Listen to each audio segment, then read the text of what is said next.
தேனி மாவட்டம் போடிநாயக்கனூர் நகரின் மையப்பகுதியில் உள்ள சுப்பிரமணிய சுவாமி கோவிலில் கந்தசஷ்டி முடிந்து நடைபெற்ற வள்ளி தெய்வானை முருகன் திருக்கல்யாணத்தில் தாலி வைக்கப்பட்ட கலசத்தில் இருந்த தேங்காயை போட்டி போட்டுக்கொண்டு பக்தர் ஒருவர் 2 லட்சத்திற்கு ஏலம் எடுத்துள்ளார்.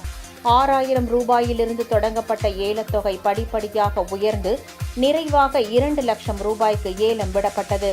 கடந்த ஆண்டு 3,03,000க்கு ஏலம் போனது குறிப்பிடத்தக்கது. 18,000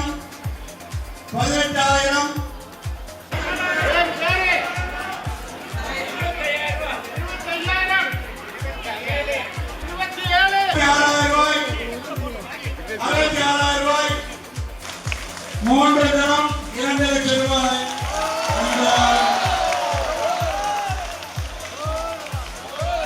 அந்த அண்டர் அவருடைய காரியம் நினைத்த காரியம் நினைத்தபடி சீக்கிரமாக நிறைவேற எல்லாம் உள்ள முதல் பிரமாணை நம்ம எல்லாரும் பிரார்த்தனை பண்ணுவோம்.